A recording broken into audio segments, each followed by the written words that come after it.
Welcome to Capes and Crossovers, the podcast where capes, masks, and multiverses collide.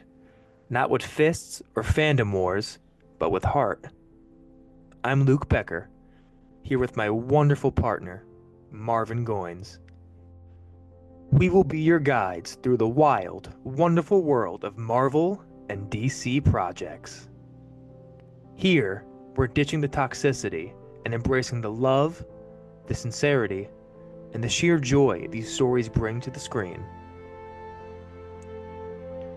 Whether it's a team up, a reboot, or a universe shattering showdown, we're diving in with open minds and full on fandom.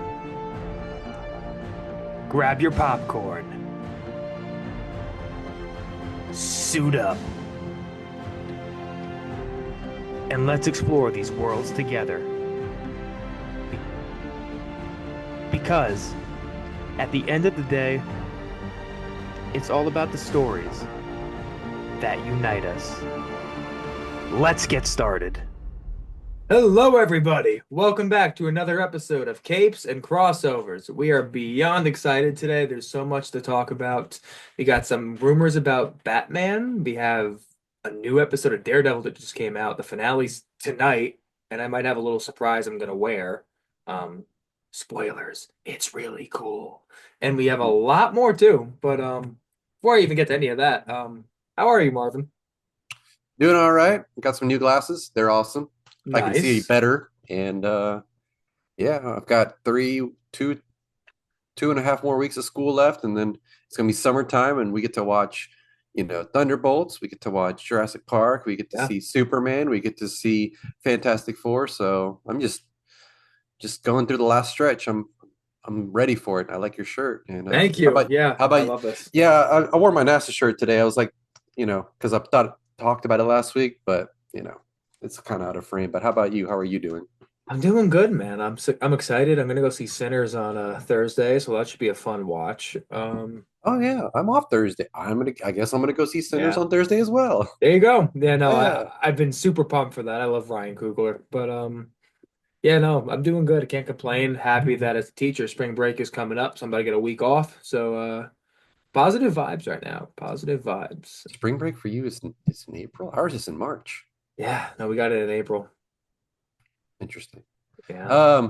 You just gave me an interesting thing to talk about. Let's talk Yes. about Kugler at the end. It's something that just came to me at the end. We'll Yeah. save it. I'm gonna add it into the document, but you just gave me a great idea of something we Okay. could talk about. Sure.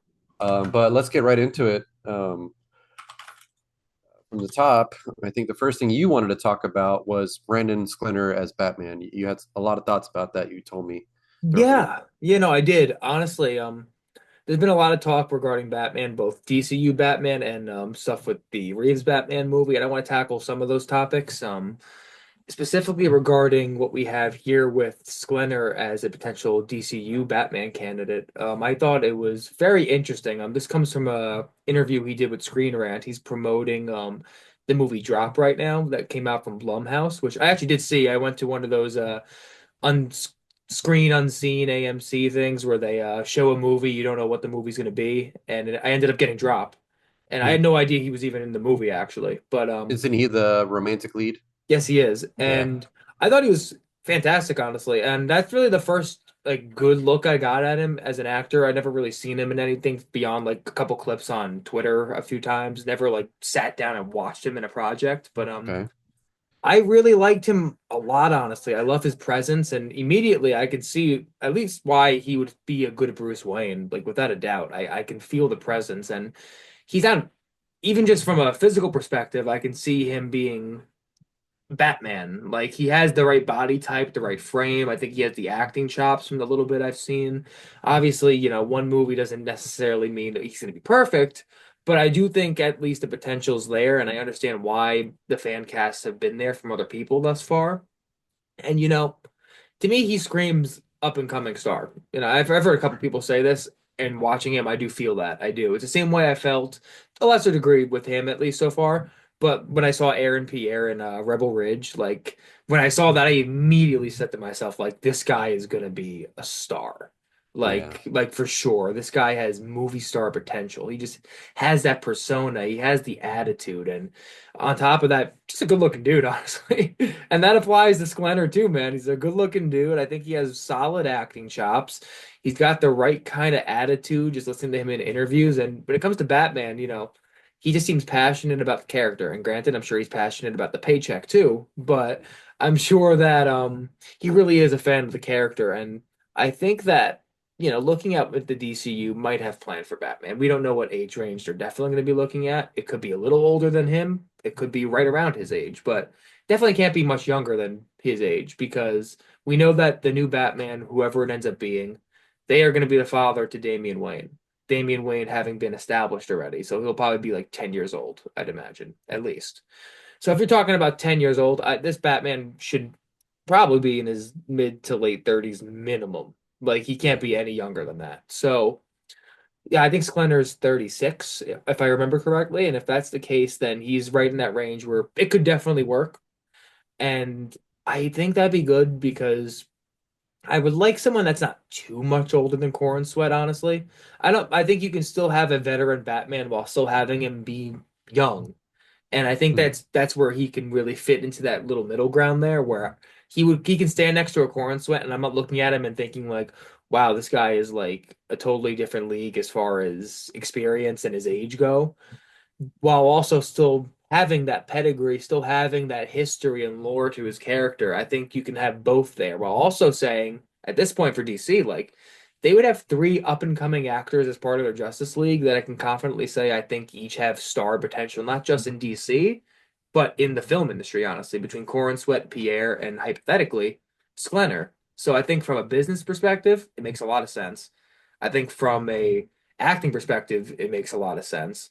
So I'm all for the idea. If that's like the age range they're looking at, I think he makes so much sense. And you know what? Gunn has already proved it. He's not afraid to go for people that are fan casts. He's already cast a couple people that have been major fan casts. So if he fits, why not? That's how I feel at least. Okay. I don't have any thoughts on it. I know you wanted to talk about it, so I Yeah, want to yeah, give you the yeah. opportunity. All I know is that he had that interview, and the interviewer made a phone call gesture and asked if anybody from DC called, and Sklenar implies yes.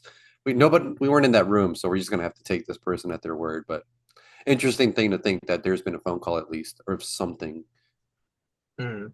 Yeah, no, it's definitely really interesting. I think that there probably has been a phone call, and if that's the case, I would be really happy to get that news because I think he is the kind of guy that should be Batman. And if they go a little older, I'm open to it at least. I prefer a little younger while still having the experience, but I will say my pick if they go older, I would love like a Josh Hartnett. I think he would be really, really great as an older Batman. And honestly, we just need more of him in movies in general again. I love him. So that's just my bonus pick there I'll throw in. But and I'll just add, because I'm not going to touch on any of what's going on with Reeves on a personal level, but because do we have the Batman on here, or is that all part of the Batman talk totally?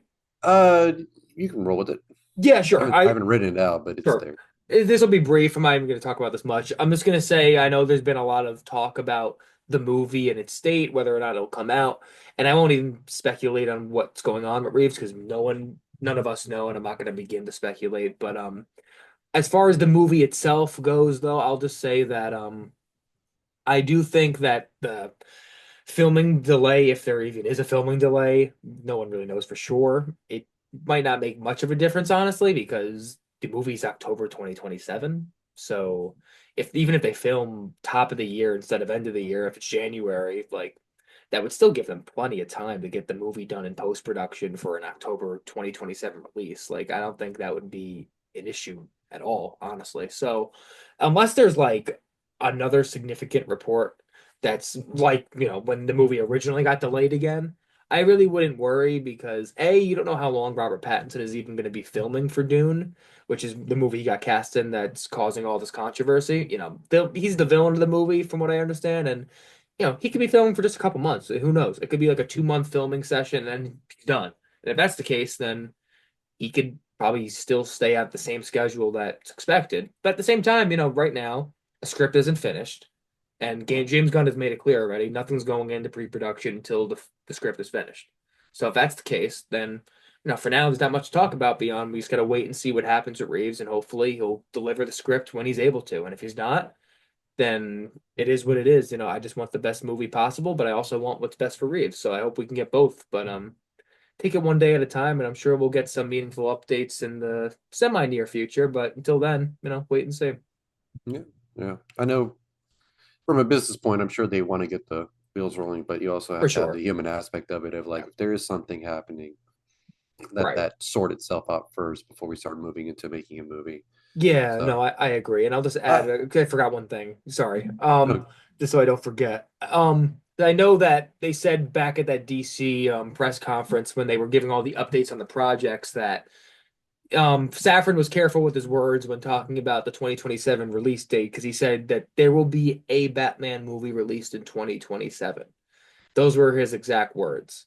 There will be a Batman movie released in 2027. And that led to a lot of speculation as to whether or not that means they're considering Brave and the Bold for that slot as well. If we end up in a scenario where, there is a further delay and they need to say the Batman's either isn't happening or it's simply going to have to happen at a later time, that Brave and the Bold could be ready for that date. And you know what? I think that it probably could be ready for that date hypothetically. I mean, the script is clearly starting to move now based on what Gunn said, whether it's someone else working on it we don't know about, or maybe even Gunn himself, honestly. That wouldn't surprise me just based on the word choice he even used regarding the script. But mhm.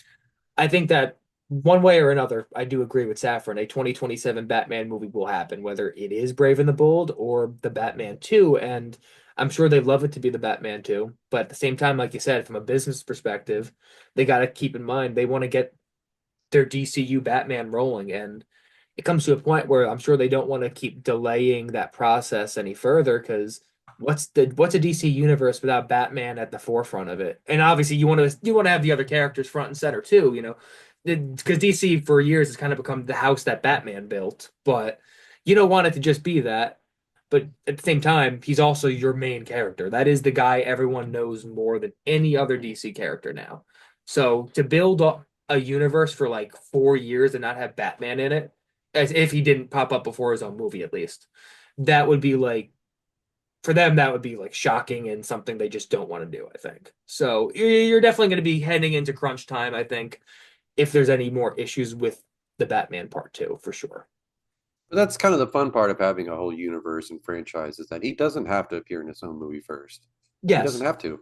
I mean, he Yes. he he could show up in a post credit scene as Superman, and assuming Yeah. they, you know, Right. movie's still 3 months away, it could happen. Yeah. Like Clayface could happen, he could pop up in yeah, if they do a Superman sequel and it ends up being a world's finest thing, like yeah, there's a number of places he can pop up. And Gunn even alluded to that at that same press conference. Like, there's a chance Batman could pop up somewhere else before that. And the fact that he even said that tells me that there's a good chance that will happen, honestly. I would even bet money on it right now. But we'll yeah. see what happens. That's just speculation.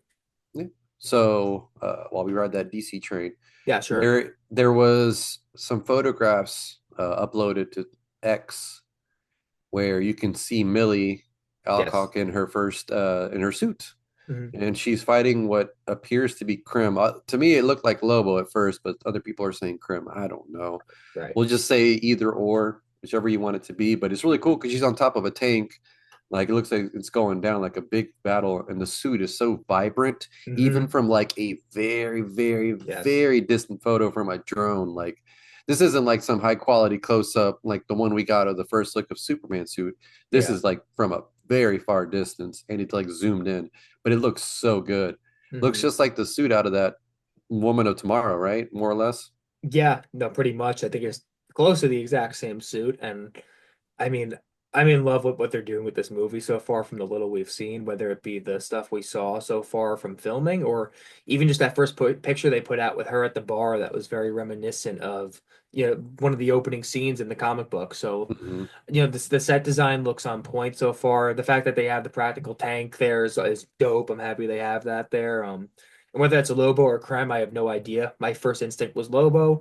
Could it be Krem? Maybe. It's kind of like you said, it's a zoomed in image. It's really hard to tell, and it could be anybody really. But we know both of those characters are part of the story for sure. And again, Woman of Tomorrow is one of the better comic stories I have read to date. It's truly amazing and another plus one for my guy Tom King there. He always ends up getting wins in my book, and this is another example of that. But yeah, man, it's up there on my anticipated comic book movie list. Craig Gillespie's an awesome director. I think he's gonna knock it out of the park here. The cast seems super enthusiastic about the film so far, and Momoa just wrapped up actually filming I recently. was just about to say, I Yeah, don't know if you saw it, but he yeah, I posted did. like on Instagram a video of him riding on a scooter or a bike or Yeah, something, it's a bike. saying like he's already done with that. So that's cool. Yeah. What I like is what's the word I'm looking for here? How efficient DCU is starting to be. Like, they're like, all right, we're gonna make this Yeah. movie. They do it in these many dates. I'm sure they do reshoots because that's just the nature of filmmaking, but like it doesn't seem like they waste too much time. Like, this is what we're Yeah. gonna do. We're gonna do it in this projected thing.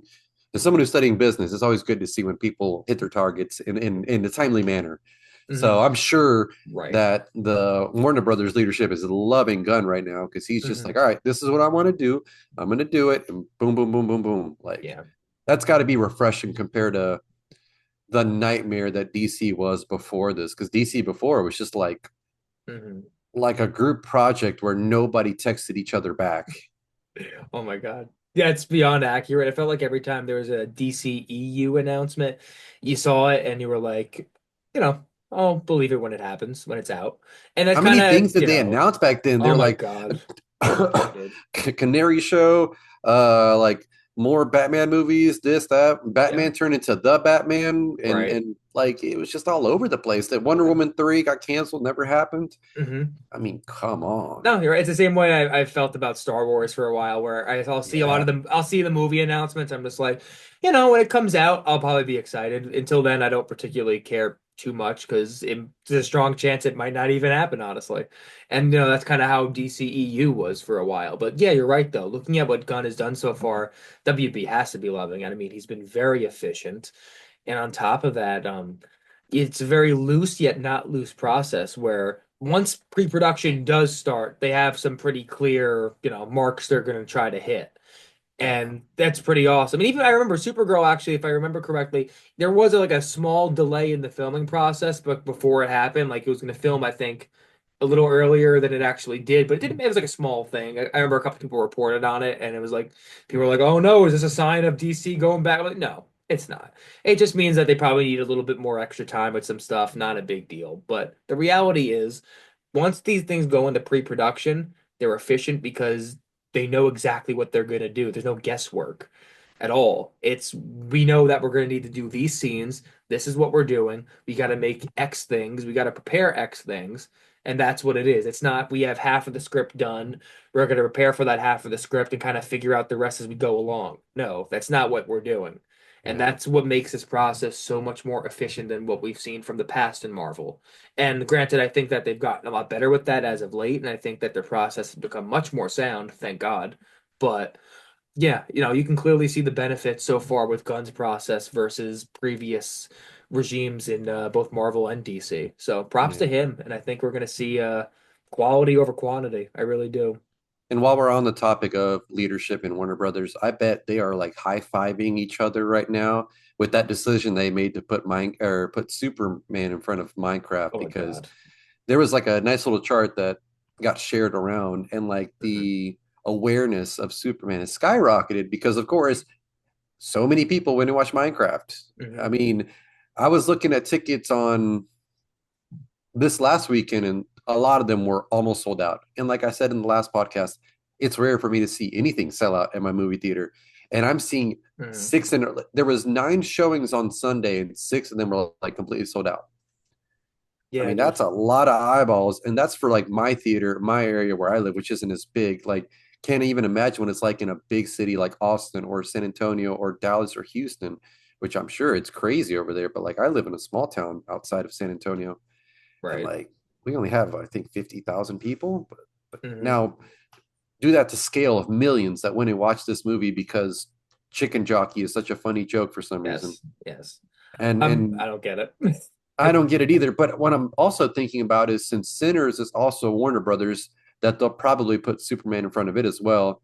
And that one's posed looking really good. I mean, I've only seen 100% on Rotten Tomatoes. Oh, it just Number dropped to one that 98. oh no, that's Ah. still an A plus, man. Ah.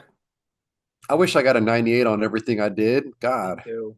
That'd be nice. But like that I'm excited because like people are gonna go watch that. One, Ryan Coogler. Hmm. Two, you have double Michael B. Jordan, and three, you have Haley Steinfeld. Like it's an all-star cast. Yeah. It's an exciting new original thing, and Hmm. we're gonna talk more about this later because I really do have something good. I have something that came to mind when we first started. Sure. But I'm just like thinking, you just know like the leadership at Warner Brothers is just like high fiving like crazy, like saying this is the best decision we could have ever made, even though it Hmm. wasn't intentional. But hey, here we are. So, Hmm. so yeah, I'm excited, and the movie is what 3 months out, so Yeah. another trailer probably somewhere like late May or early June because I don't know what's on Warner's Brother Uh, for the rest of their year. But I do know yeah. that someone was like asking, they're like, when are we getting another trailer? And Gunn's like, dude, I just gave you like 3 minutes of footage. It'll be a Right. while. I was like, okay, Val, at least we know and not have to sit there and Hmm. speculate. Is another one coming? Well, of course there's going to be another trailer, but like I don't have to think next week, next week, next week. Right. It'll get here when it gets here.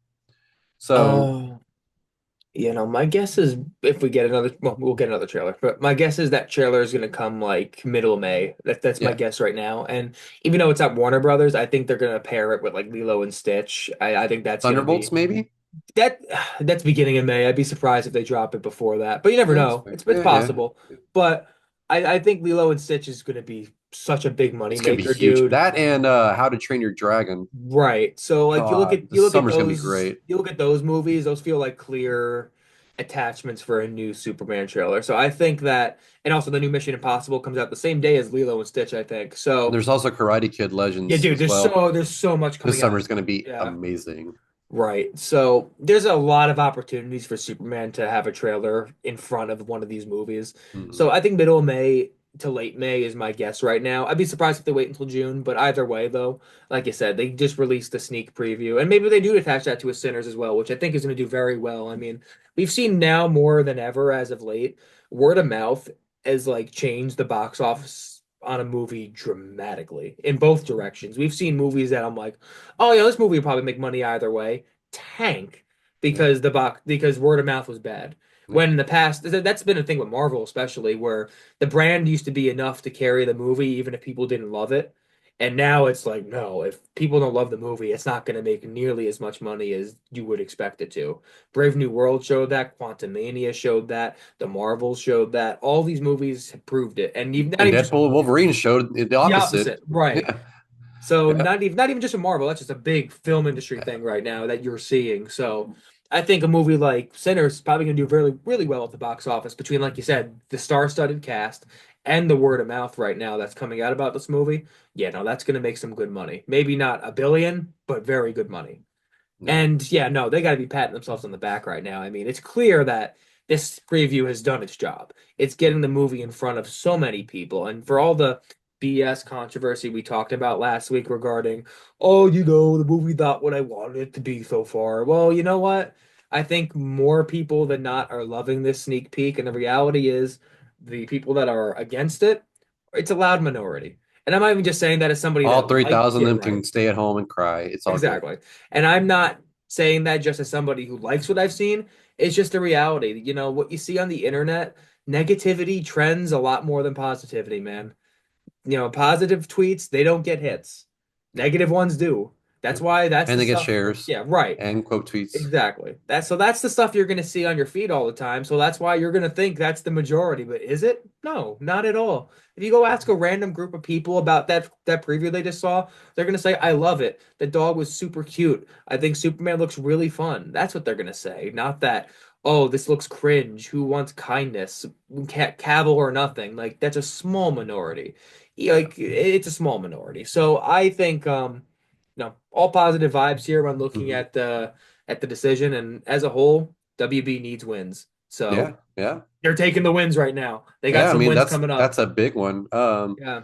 So now, as of I think today, Captain America: Brave New World's available on digital, like renting Yes. or purchase at home. And you told me you already ordered the 4K Steelbook because of course you did. I'm not a giant fan of it, but I need to keep my collection going. I Yeah, can't yeah, stop. I can't yeah. I stop. got you. Yeah. I'm excited because like there's stuff that I want to rewatch. I'm like I like Harrison Ford as Ross. That was fun. And Yes. also, I love watching the scenes in DC. I'm like, I remember being there and there and there and Yeah, yeah, yeah. there. It's just when Hulk does that big ass jump from the White House to the Washington Monument, it Monument, just yeah, oh, cracks that's me up. cool. I'm like, that's a almost 2 mile jump. That's crazy. Uh-huh. But it's also the time of year. Well, it just passed, but when they do the cherry blossoms, so like, it's kind of nice that like to have that memory, like looking at it with everything and the Jefferson Memorial in the background. It's Hmm. just neat. But Yeah. I'm I may not rent it. Well, no, I may rent it if I can get like sometimes I get vouchers or coupons or something from Amazon Right. because I do want to rewatch it. I don't feel like waiting till May. I don't know. I'm sure it'll come to Disney Plus like before July. You have to have it on there before the 4th. Yeah, no, So I'd like in imagine so 8K. for sure. It's funny, looking back at the legacy that that movie was going to leave, it's for so many people, it feels like a mark of missed potential. Although I know that now there are people that certainly enjoyed the movie, and I didn't even like hate the movie. Just again, it's exactly that. It's the missed potential that bothers me with certain movies, and that's how I felt about that one. That's how I felt about Love and Thunder when I saw it. That one more than any. That I will slight tangent, but that one is like hurts me more than any other comic book movie I've ever seen, I think. Even though I don't hate it. I honestly don't hate Love and Thunder. I But do, I but but like I just so clearly see what could have been the best Marvel movie ever based on the story elements that were there. Just not explored in an effective manner at all. I was just more bothered by what they did with Christian Bale more than anything, Well, and that was what part they of it. and what they Yeah. didn't do with Jane. But um, uh, Yeah, but I that's a whole digress. I'm gonna leave that yeah. one alone. But as far as Brave New World, though, like Yeah. I actually really liked it. I think the only things I didn't like were the presentation of the leader because they were like Yeah. talking, oh, we're gonna really do like some practical stuff. We're gonna go crazy with it, and then it, like Yeah. it's kind of mild, which it's just visuals. I mean, at the end of the day, he still did it. I'm just still partially confused by the post credit scene. Hmm. How would he know that? Like how? I have it's just for the sake of we need to set up this movie somehow. Throw something in. The leader knows it because he's smart. That's Like what that scene screams to me. like cool, he's smart, but how would he know something that transcends? That's like the little things like that. I'm like, that's really annoying. But Yeah. overall, I really like the movie. I love the whole like spy thriller, like on the run sort of thing, working behind the back. But at the same time, you can also see where like this movie went through a lot. Yeah. Yes. Like all of a sudden, randomly, we're going to insert the Sidewinder, Right. fight in the like right smack dab in the middle of the movie. Like, sure, he was behind it, but why was he behind it? Oh, because he was paid because somebody else. Like, there was a dude behind the dude behind the dude. Like, that's always kind of it needs to be worked out a little bit better. But Yeah. again, like you mentioned earlier, they kind of worked through that process a little bit better, and it's hopefully going forward that you won't see a repetition. But I Yeah. still really liked Brave New World. I had fun with it. Hmm. So Yeah, no, I mean, I genuinely, mean, I'm happy you love that movie because I know yeah, yeah, that there are people that loved it. I didn't really love it again, but I'm happy when people love movies I don't love because every movie's gonna yeah. be for different people. For I watched it, and for me, my issues, I won't go too far into it, but I'll just say that I wasn't really convinced that there was a clear arc for Sam Wilson in the movie throughout most of it, and the third act really falls flat for me when you Yeah. know that he's gonna become Red Hulk. And on top of the fact that It was marketing's fault, which I boom, understand they why they blew did it. what they had to do it, but like, the Yeah. whole draw was like, oh, because you're watching the movie and you've already seen the trailer and the previews, and you know he turns into Red Hulk. So when you have the Uh-huh. teases of him getting here, you're like, okay, I know it's Right. not happening. I know it's not happening. I know it's not. And then you finally see it happen. You're like, yeah, okay, I knew that. I knew Hmm. that. And I know that they did it kind of a little bit of as like a desperation, like move, like a Hail Mary, like, hey, we need to show that we're gonna have something really cool and big in this movie. But I it mean, look it at the restri backfired almost. look at the restraint they're showing with the Thunderbolts marketing so far. Yeah, yeah. Like They like they show Sentry, but yeah. they don't show Sentry. Right. Like that's the kind of marketing. If they did that kind of thing with Brave New World, I would have liked that a lot more for the marketing. But also, I would have also one more thing I will say I would have added in. I think they really needed to have an element of danger more present in that third act when Red Hulk becomes Red Hulk. Like I would have had more people in danger. I would have had people get hurt, like seriously hurt. Like I would have really wanted to see just how dangerous a Hulk in this environment should have been. You just made me realize something. Yeah. So the cherry blossoms are a massive tourist thing, and Mhm. like when you go, you're like Yeah. shoulder to shoulder. Like, dude, I'm telling Yes. you, it took us a while to get in there because it was so packed the time I went to Hmm. visit. I mean, it's like one of the that and Fourth of July is like the highest traffic amounts because Hmm. people come to the capital for obviously Fourth of July, but then the cherry blossoms that only happen for like a week and a half, and every day that they're bloomed, it's crazy busy. Like a day Hmm. like that, you would have had peak numbers. They didn't have anybody on the water because they have these little like um, boats you can do by like by foot or Hmm. powered ones. And I mean, like, dude, I'm telling you, it's packed. There's like a crap ton of people. Right. So when I saw how empty it was, I'm like, sure, people cleared out, but like not nearly as many that would actually be there. I was like, okay, like Right. y'all filmed at DC before. This isn't your first time. Why are y'all doing this? I'm like, Yeah. you're exactly right. There should have been a lot of people. Also, the fact that there were no cars parked there, maybe but three, very confusing because that place, like I said, is packed. There is parking there, and everything is like taken up immediately by the time the sun rises, that place is already full. Right. Red Hulk is even when he first has the transformation, this I actually thought was cool.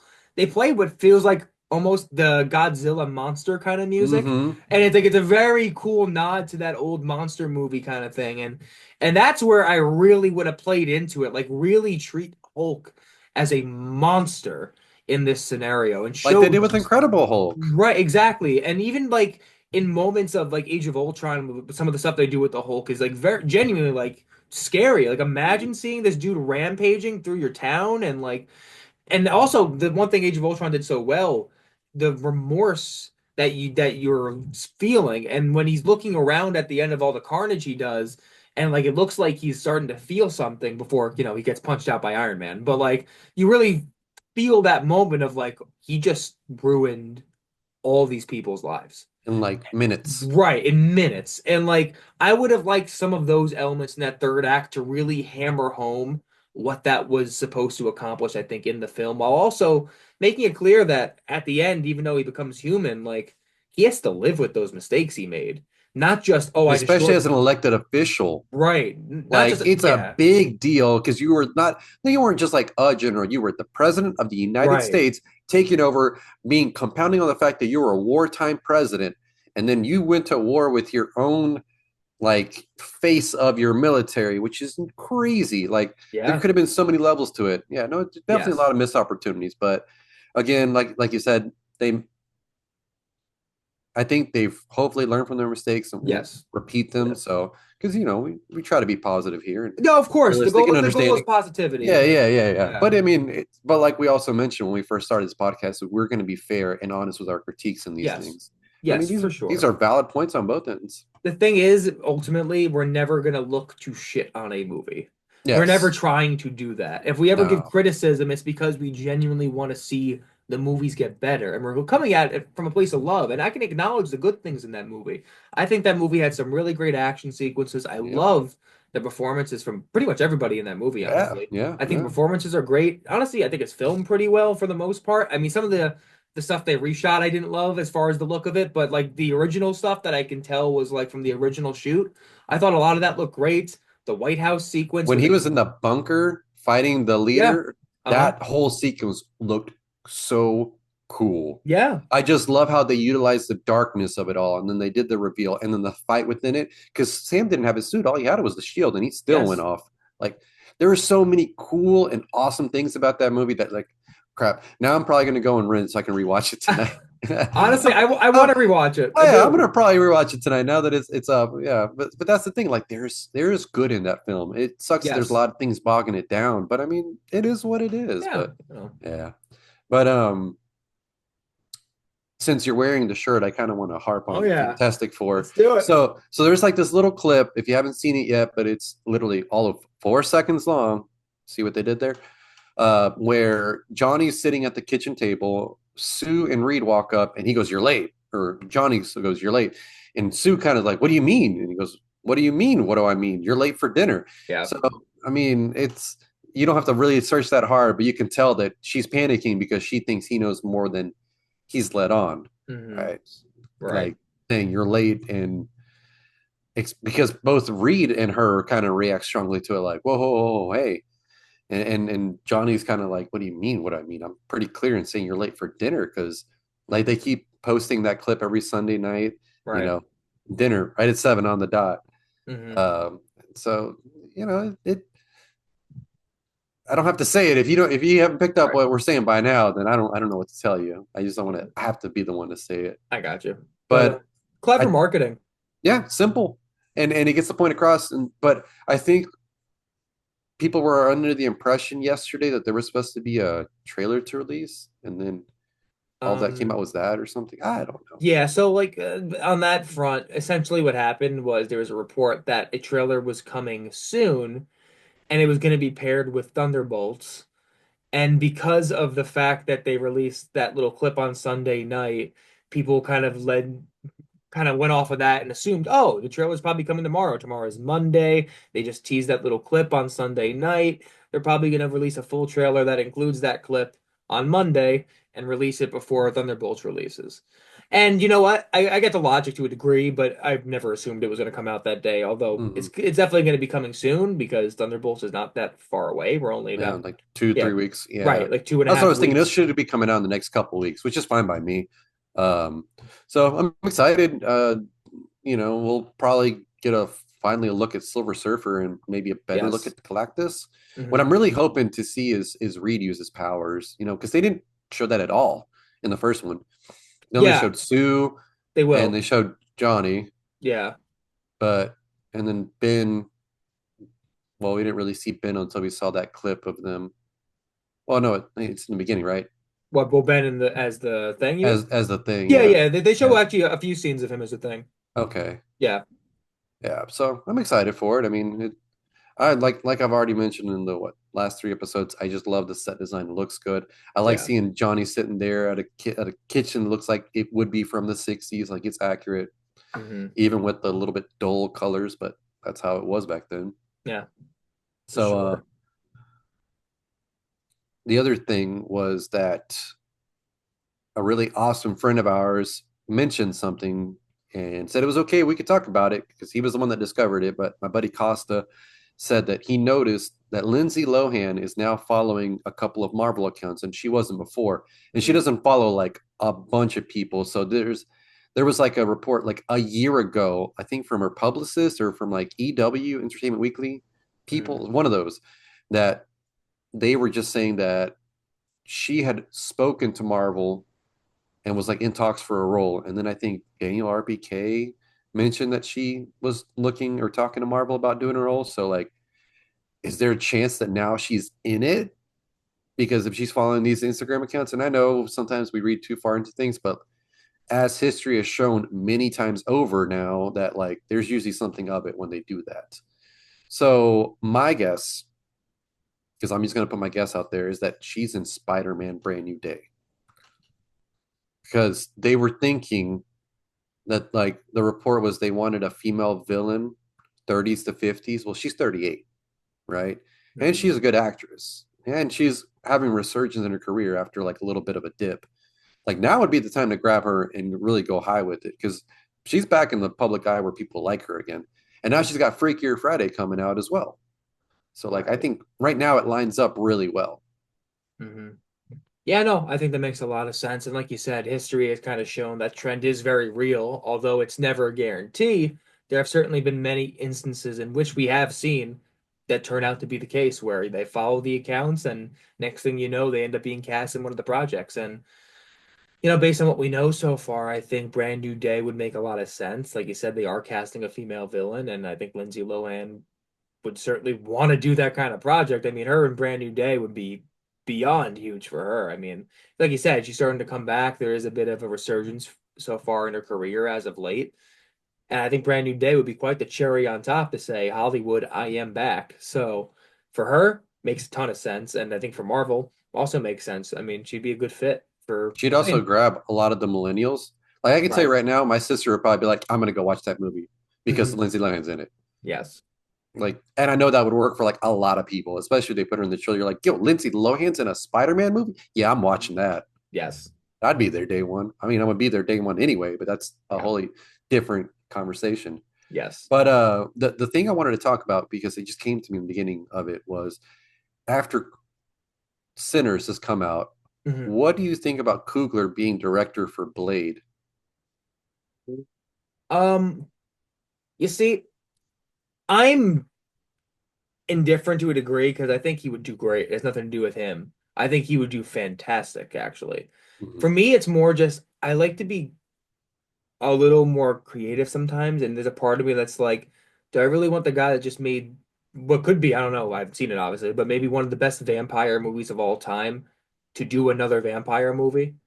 Like I don't know. Or it's a little it's so on the nose to the point where it's like unless he's gonna do a totally different spin on it, I don't know how I'd feel. But at the same time, like he's a great director. He obviously would have resonate with the character, and I think that if anyone's gonna get a movie like that off the ground with it being kind of dead right now, I think it would be Ryan Coogler. So yeah, I think he'd be a great fit. I just think that there are other options, and also he's probably going to want to do Black Panther 3, probably right after Secret Wars, He honestly. And already talked about how he's like moving forward with it because they had the Denzel Washington thing's one part of right, it, and then when they were interviewing him about Sinners, he brought up how he put a pause on Black Panther 3 to do Sinners. Although it right, really wasn't so much a pause on his end. He was just doing no. that because they've got other priorities they're working on now anyway. Right. And honestly, if you want my honest opinion, I don't think a Blade movie is gonna happen. I really don't. That's my guess. My expectation is they're just gonna fold it into a Midnight Suns project, and that will be the introduction to the character of Blade in Marvel.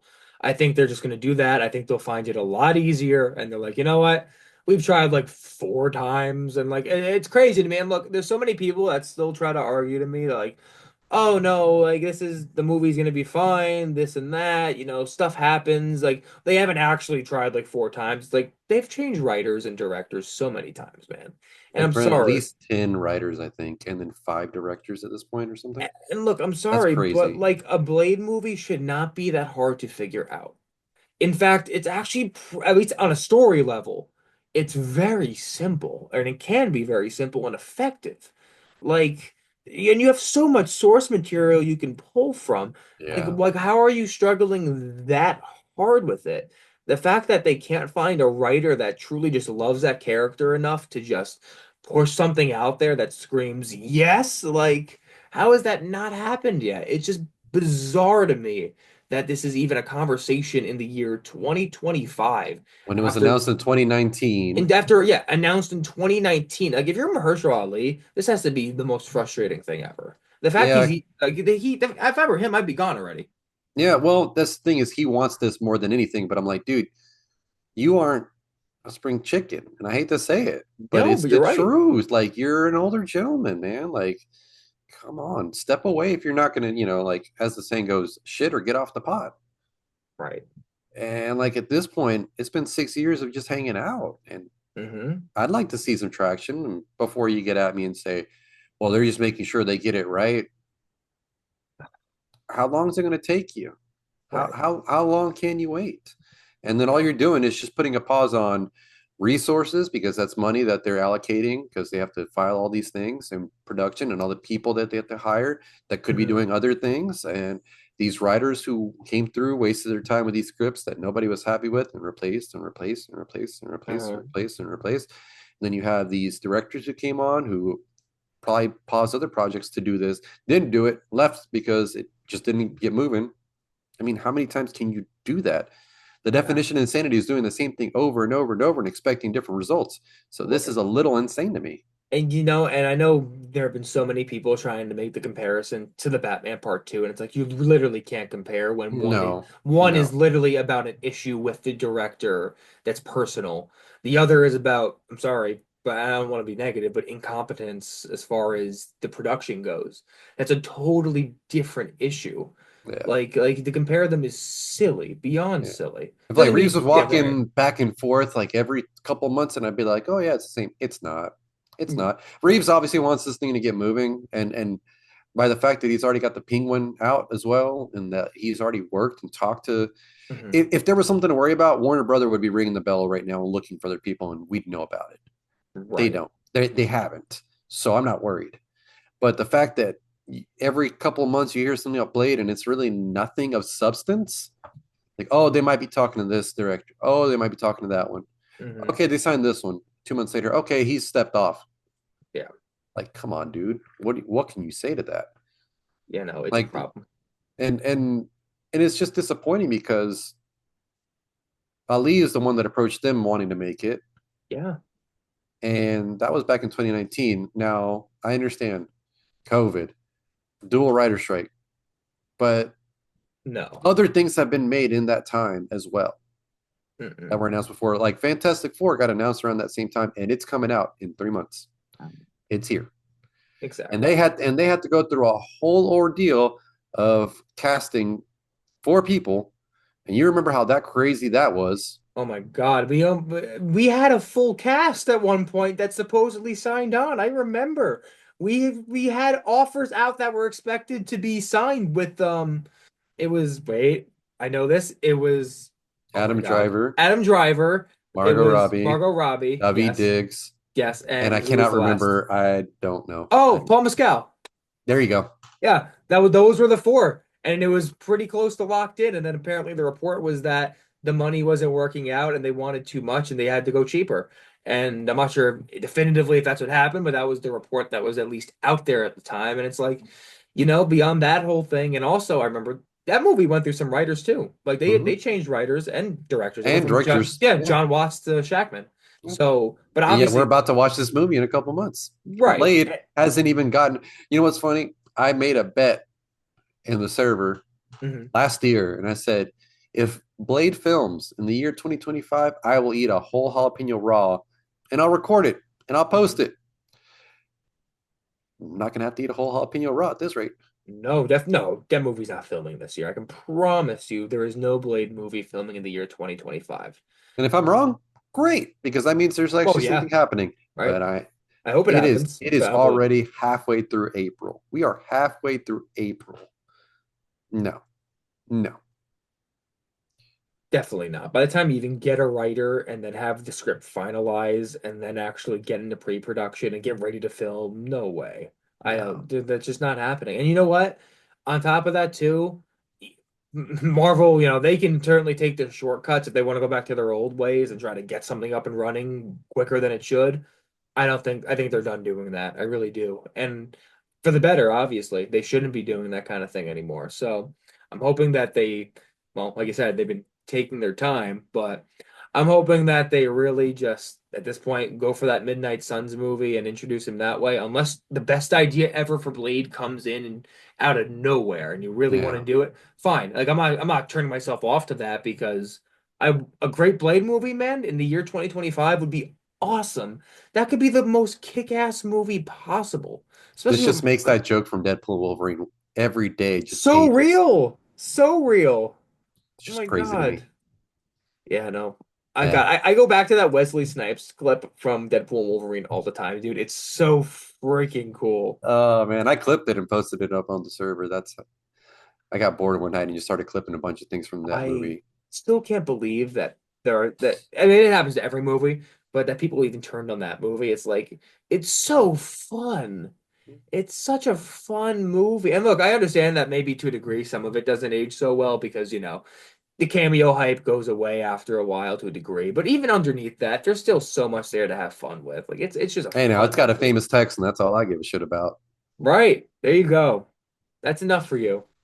Man, when I was told that they're like, there's someone you really like from your state, I'm like, who could it be? And his name was like one of the first 3 I thought of. I was like, oh no, no, I know somebody who's big at this. And I was just like, this is great. When I heard it for the first time, I'm like, I recognize that anywhere. But so when I first picked up the phone, Hmm. this video call, I started laughing uncontrollably because of the way how you answered. So you got to show the people because it One was amazing. second. 1 second.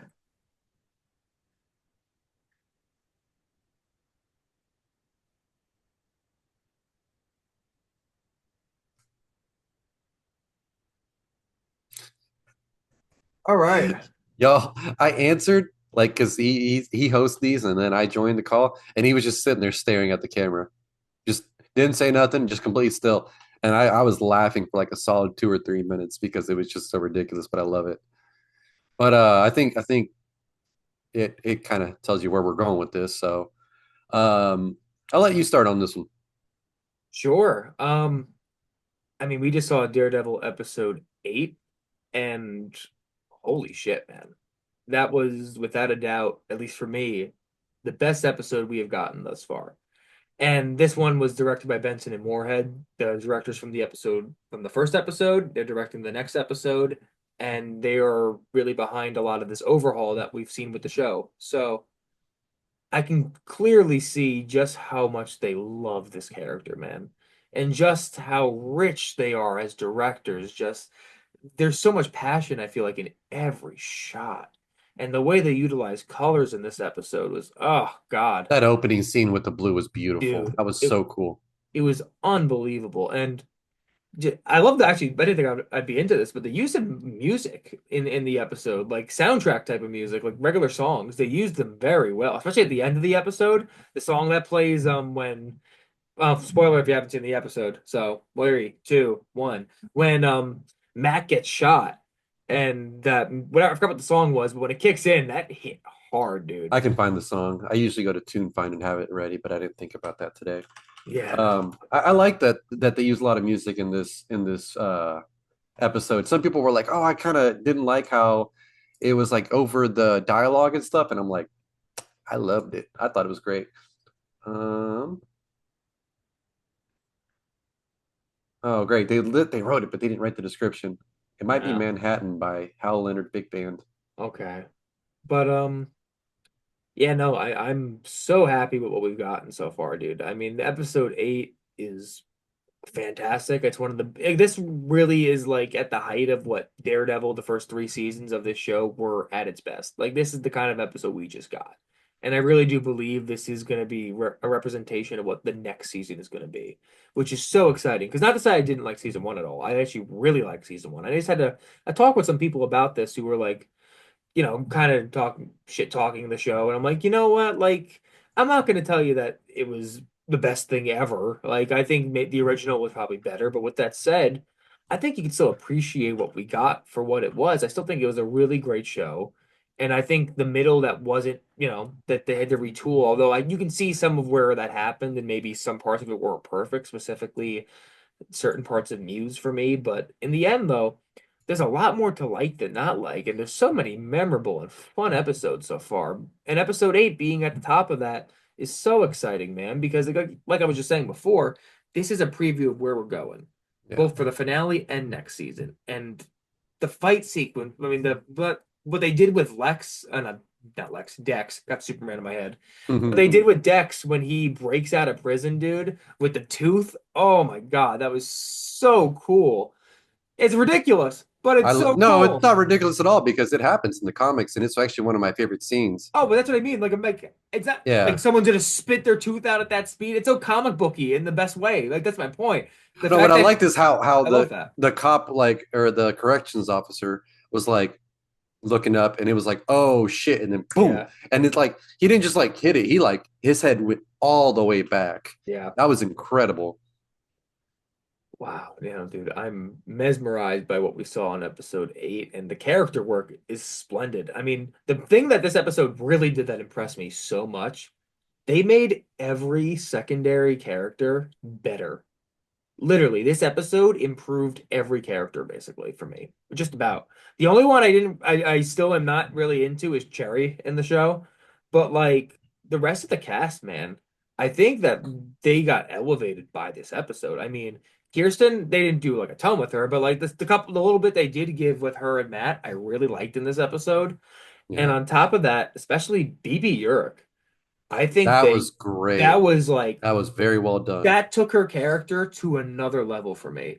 As someone who did, I thought she was fine before. I didn't have an issue with the character, but now she just suddenly became so much more layered and interesting with literally a couple small choices in this episode that make me 10 times more excited to see what they do with her next season. And also Heather, man. Like Heather. I already liked her honestly before this episode. I that the last couple really made me a lot more invested in her character, but this episode continued to add to that. And I saw some people be like, "Man, Heather's really annoying." And I'm like, if your boyfriend was doing what Matt was doing in this episode, I think you'd also think your boyfriend's probably kind of nuts. Like, how would you not think that? Look at what his behavior in this episode. He's telling her how the mayor is this evil dude that's out to get him specifically, and he's trying to go after him at the freaking wedding, not wedding, the ball, Ball. yeah, the ball.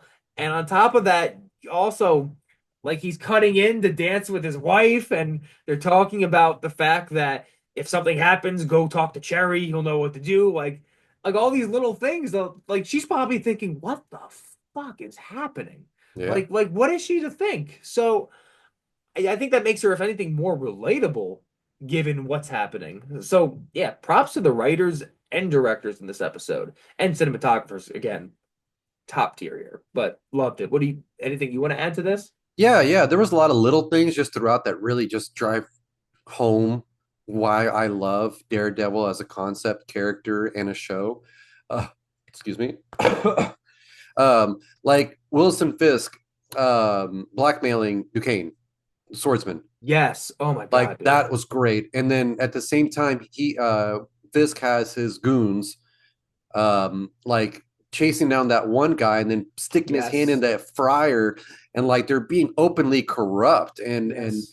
that the police chief is like, you shouldn't do that, and then like you better calm down, like you just Yeah. like that's Fisk being Kingpin, and that's one thing I like when Yes. he's being Kingpin, like that's him at his core, even though he's Mayor Fisk. No, that's a mask, like what you're wearing. He's Yes. actually like always Kingpin. Um, with what got mentioned, I wouldn't be surprised if potentially Foggy is alive, He's alive. because right, he has to be, because the way that Vanessa kind of hesitated and then we never got the answer, that kind of like was like a dot dot dot, like you'll find out soon. So I'm hoping that that'll happen tonight. I'm very excited. We're like what, 4 hours away from the next episode. Yeah, It's dude. like, It's oh crazy. man. And I may be wrong, but I don't remember Dex actually getting captured, so I can't imagine. No. Okay, so there's a good chance he's still loose. Yeah. Yeah, no, he's probably still loose. And you know what? It's clear that the finale is not going to wrap everything up almost for sure, which is fine. I mean, I think that's kind of the point. This was originally going to be an 18 episode first season, so I think they're just splitting that story, whatever story they ended up going with, into two. And I think you'll probably partially feel that where there's some open-ended elements to the story, but also I think there will be some elements of finality where you see that like this section is over in the sense that the masks are fully off now for both Yeah. Kingpin and Matt Murdock that they were putting on these performances.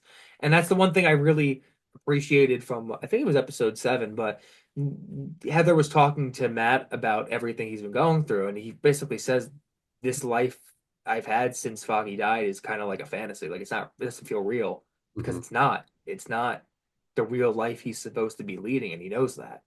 And that's where we're going to get into this crazy second season that I think is really going to elevate a lot of these elements. And actually, we saw on set, we saw Bullseye in a slightly altered suit. It's not like exactly what the suit that everybody wants him to wear, but they're adding the bullseye to the head, Yeah. which is cool. I like that. I beats having carved into his forehead like they did with Colin Farrell 20 years ago. Yeah, yeah, that was a choice. That was a choice. One thing that really excites me though is that he went back to Josie's bar, and Yes. how he did, like I started piecing everything together by like, wait, I thought, he was drinking this week, he was celebrating, and this and that, like how Matt figures it out, because Matt's also a very intelligent person. I mean, that's how he goes about and figures things out that inspire his choices as Daredevil. He doesn't just go and beat people senselessly.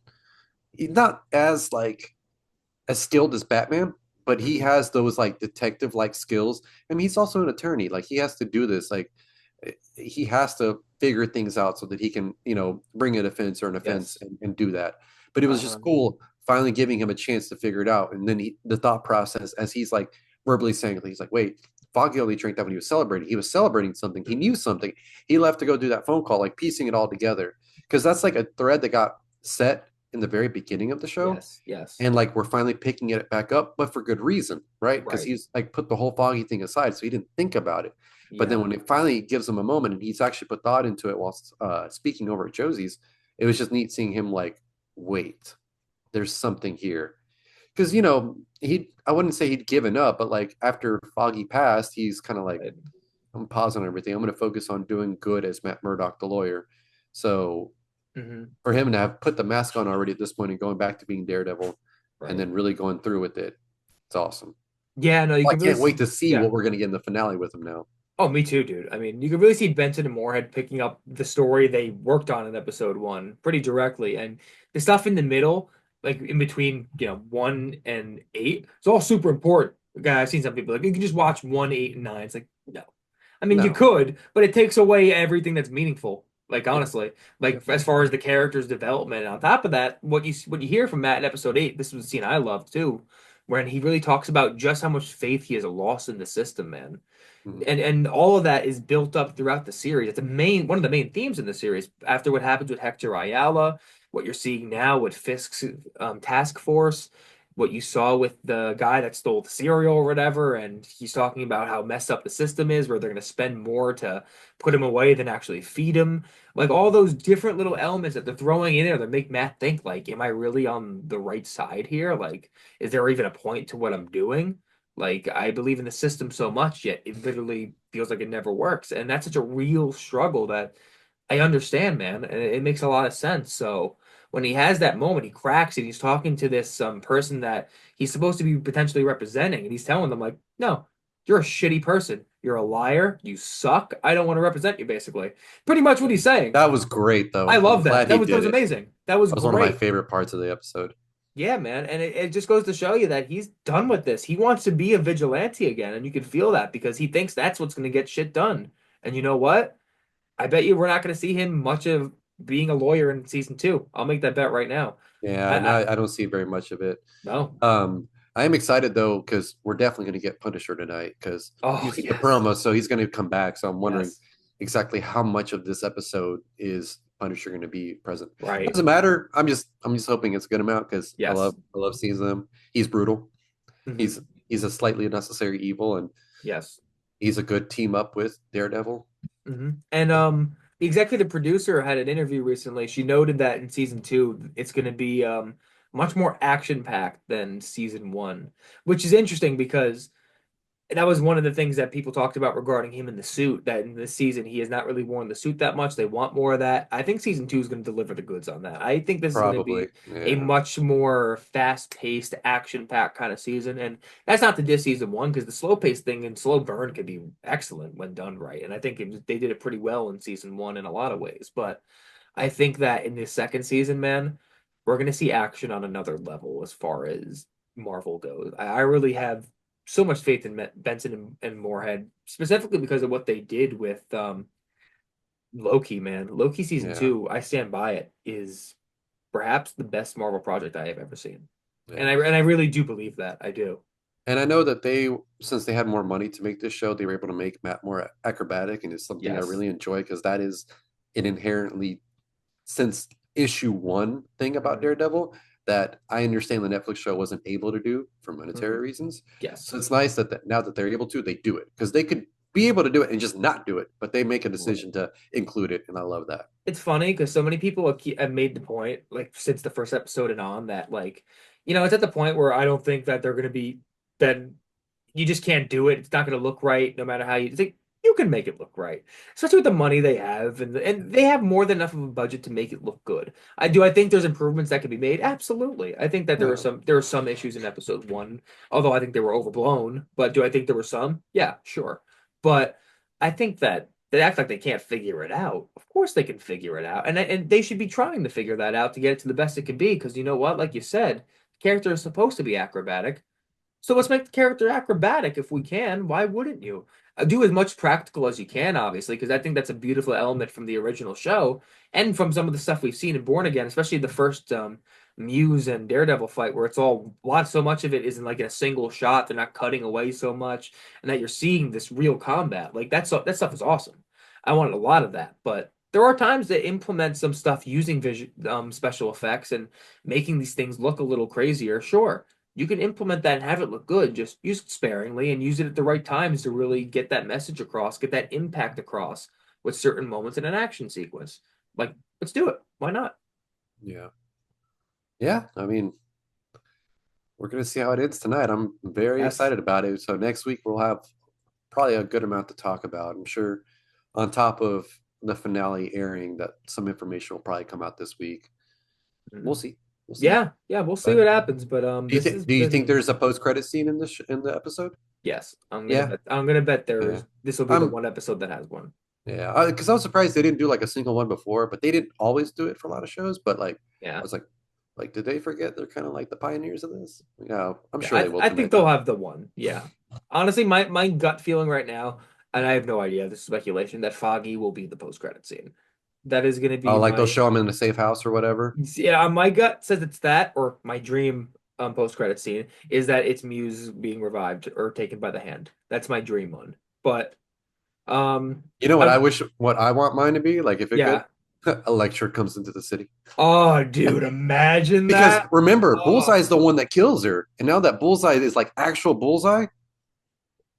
Of course, I'm not saying this. I'm this is like if I had the money and can and will this into existence, it would be for Electra to show up. Like you just see her and the size and the wind flowing, and you see her in the regular suit. That's it. She doesn't have to say nothing. Just a zoom out showing her like watching Matt from a distance or something, and maybe mhm. Matt like like reacting like I can sense something. That Yeah. would make me so happy. That would make me just the happiest man on the planet. Oh, I don't need God, that much. I don't need that much. me neither, man. I'm a man of simple needs and desires. Make me happy, please. But yeah, but that's all I got for this week. I mean, I'm hoping some more information comes out. This is the first week since we started that we didn't have a lanterns casting, so there's that. There you I, go. I was gonna make a mention of it. I'm like, man, they they listened to our podcast and said, all right, say nothing. And that's fine. You know You what? got me there. I actually kind of want some radio silence on that project for a bit until they're done. Oh, I mean, casting isn't that much to me, but Oh yeah, yeah, no. I think they're probably done with casting. I mean they've been done. It's more about what comes out than anything yeah, else. I got But you, I got you. I at the point, honestly, with that show specifically, I don't want to know much about it. I really Yeah, don't. It's yeah. It'll be especially nice surprise yeah. there when it happens. Yes, I would like to go in fairly blind with that show beyond the most basic plot details, which is what we have so far, pretty much. They really haven't given much away at all. Yeah. So, but that's yeah, I think that's it for today, right? Yeah, that's all I got. Unless something randomly happens in the next 5 seconds, just imagine deadline like, hey, But hey, this let's check my person's got. phone. Yeah, I was like, this person just joined Doomsday. Like, okay, that's just funny. Let's see, nothing I'm seeing. Although the episode tonight is titled "Straight to Hell," so that's a cool name. Love that. Love that name. And is there a new Thunderbolts teaser? I don't care about that right now, but I'm just There's curious. been a couple, but nothing crazy. Just that showing Florence do that really cool Oh, jump. that was a cool little clip they put out, man. I love that they did that. And also, I will say, just noting for fun, I love the thing they're doing with Sentry's eyes with the shadow. I think that's really cool. Every time they show that, I'm like, oh, that's pretty freaking scary. But Yeah, yeah, I'm ready to see that movie, dude. In a couple weeks, we'll get to review it. That's gonna be a fun episode. yeah, And next week, we're gonna review this whole show. and we'll go over the finale and then the show as a whole, I guess. Yeah, absolutely. All right, Okay, well, thank you so much, Marvin. This has been wonderful. always a And pleasure, my friend. it's been another episode of Cape Time. Oh, Cape Time. Oh my God, it's my old podcast. Jesus. No, sorry, I'm not cheating, I swear. I'm just so used to saying it. I said it for like 3 or 4 years. This is another episode of Capes and Crossovers. See you, everybody. Bye, y'all.